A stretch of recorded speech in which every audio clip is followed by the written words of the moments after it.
In our last video, we discussed Anselm's account of the divine attributes, and we also discussed the method of reasoning by which he arrived at that account, namely what I called greatest conceivable being theology. In this video, what we're going to do is go deeper into one of the attributes that Anselm ascribed to God, namely his being spatially unbounded or spatially wholly everywhere simultaneously, or what we might also call spatially omnipresent.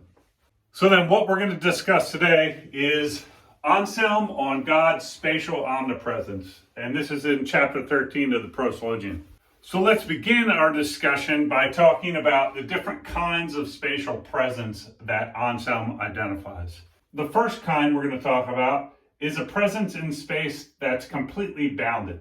So something that is completely bounded in space exists as a whole only in one place at a time. Anselm says that this type of presence in space is true only of physical or three-dimensionally extended objects. So if we let P equal a physical object and we let this grid equal the totality of space and the different parts, then we see that something that is completely bounded is present in space only as a whole, is present in space or exists as a whole only in one place at a time. It may be the case that the object over time or at different times is in different places. For example, at time 1, the whole object may be here, and at time 2, the whole object may be here, and at time 3, the whole object may be here. If, for example, it was moving through space. But at any given time, as a whole, it can only exist in one place. Now think about, if we take as the physical object, my body. I can't simultaneously be here, be outside recording a lecture, let alone be here, be outside recording a lecture, be in my car, in this video, be on the moon, etc. As a whole, I can only be in one place at a time. It may be that different parts of me are in different places, but at a whole, I can only be in one place at a time. The second kind of spatial presence that Anselm identifies is bounded and unbounded presence. So, or we could say partially bounded and partially unbounded.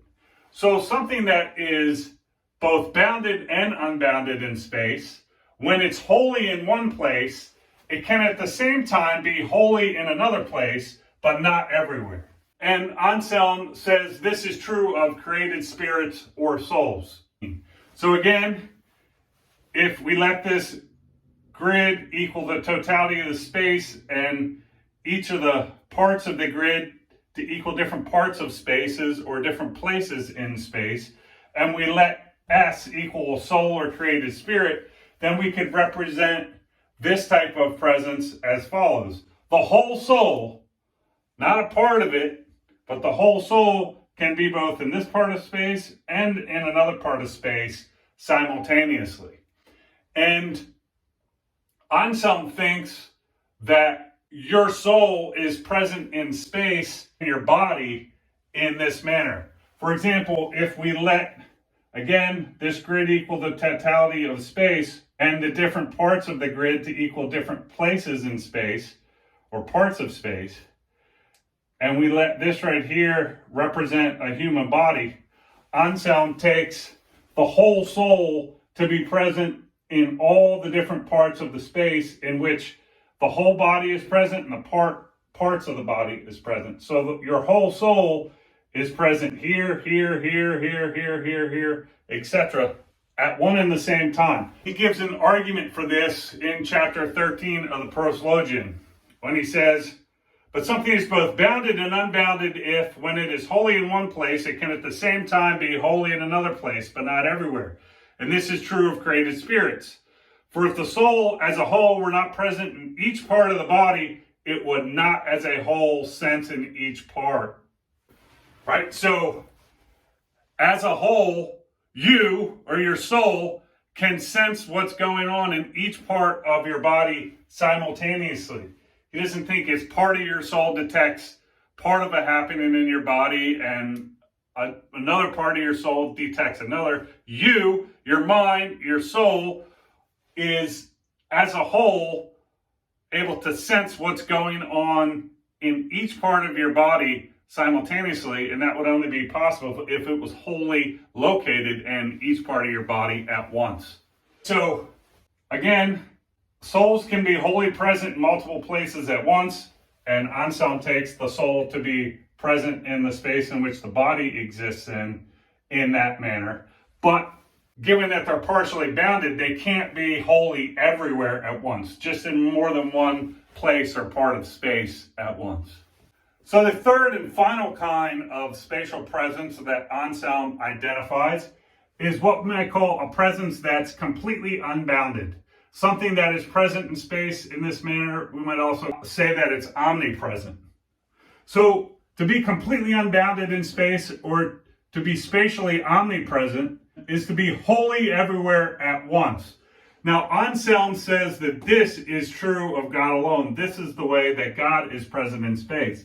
So again, if we let this grid equal the totality of space, and we let the parts of the grid equal the parts of space, or places in space, and we let G equal God, then the way Anselm conceives of God's presence in space is as follows. He's wholly everywhere at once. So he's wholly in every part of space simultaneously. It's not that God as a whole is spread out through all of space, and then the parts of him, say G1, G2, G3, G4, G5, are in the different parts of space or places. It's not like, as Augustine, when he talks about this, he says, God is not a mist that's diffused throughout all of space, and so there's different parts of him in different places. God as a whole is in every part of space simultaneously. So why think God is present in space in this manner? Why think he's spatially omnipresent? More importantly, why does Anselm think that? Well, think of the different possible ways something could be present in space.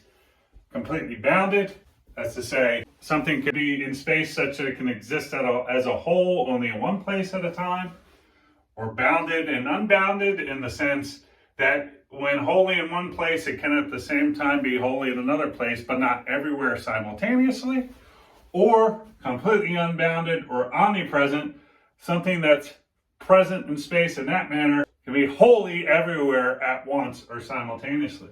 Now, which of those is the greatest way of being in space? It would be to be in space completely unbounded, right? So we think back to the greatest conceivable being theology and the reasoning that's involved in that. Let's say that it's greater to be omnipresent in space than to be bounded or unbounded or completely bounded. Thus, God, if he was not omnipresent in space, he wouldn't be that than which a greater being cannot be thought, right? Because we can conceive of presence in space in this manner. But God is that than which a greater being cannot be thought. So he must be omnipresent. If he wasn't, he wouldn't be the greatest conceivable being. But he is, right? So if God wasn't omnipresent in space, he wouldn't be the greatest conceivable being. Why? Because we could think of a being that was greater, namely one that was omnipresent. But given that God is the greatest conceivable being, he must be present in space in this manner.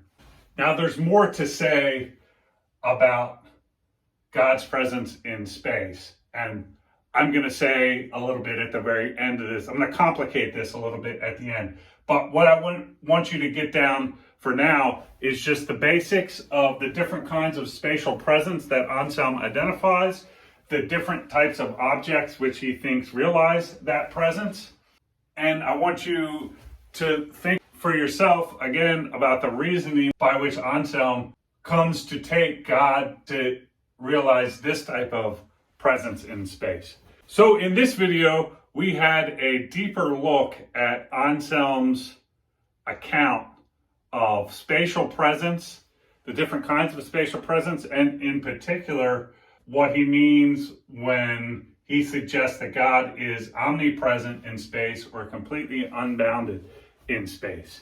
In the next video, we're going to look more closely at what Anselm means when he says that God is temporally unbounded or God is temporally omnipresent. See you in the next video.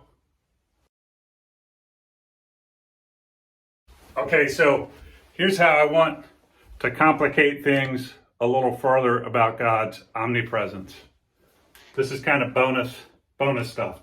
So we're thinking about God's omnipresence. He's wholly everywhere at once.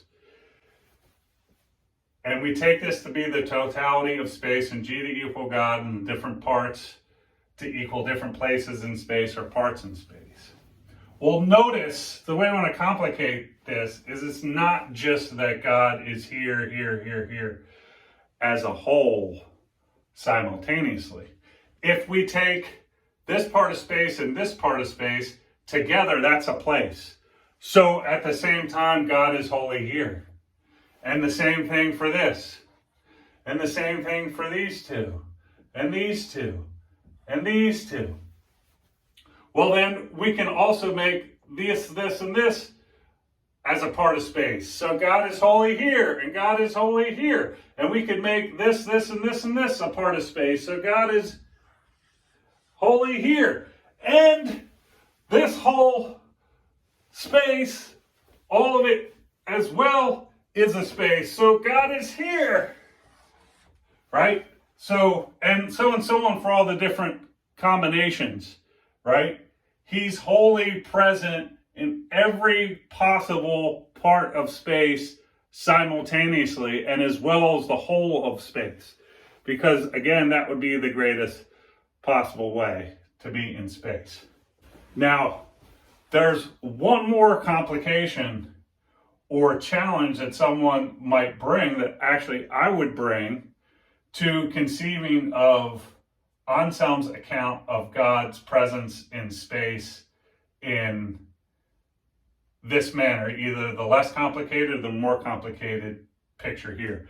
I'll draw and I'll show you what I mean in this alternative account. So this third complication would say, no, the standard reading of how to conceive of Anselm's view of God's presence in space is wrong, because it conflates presence in space with location in space. And by presence, Anselm doesn't necessarily mean location. What he may mean is causation. So to say that God is omnipresent in space or completely unbounded in space, that might be said with respect to his causal powers. So God is wholly everywhere at once doesn't mean God as a whole is in every part of space or is in every place in space at once. It means God as a whole causally interacts with everything that exists simultaneously. That includes all the different parts of space and on all the things that actually are located in space. But God himself is not in space. So we might represent his omnipresence in a causal sense with God outside the grid of space, and then arrows for representing his causal power. Right? So we might read, again, the point with this picture is that it takes God not to be located in space at all, not to be on the grid of space in any manner. He is outside of space. And when we say that he's wholly everywhere at once, that means as a whole, he causally interacts with everything that exists at once. In my dissertation on Augustine, I argue that when he says that God is spatially omnipresent or wholly everywhere in space at once, it's not, you shouldn't read that as saying Augustine takes God to be wholly located in every part of space simultaneously. And the reason why I argue that is because if you look at Augustine's notion of spatial location, to be spatially located, to actually be in a place in space in a literal sense, is to be three-dimensionally extended in space, right? You can't have a spatial location without having spatial extension. And given that Augustine takes God to be incorporeal or to lack spatial extension, he can't be committed to the view that God is in space in a locational sense or in any literal sense. So what does he mean when he says God is wholly everywhere at once? He means God as a whole causes everything at once. So what I'm suggesting, and I need to look into this more before I would say that the view I was arguing Augustine held is the one that Anselm holds, but it seems like it could be so. So I wanted to give, if you were interested in thinking about this further, thinking about God's presence or relation to space further, presence in space further, you would have these different notions at hand. So again, I'll see you in the next video. Dr. K out.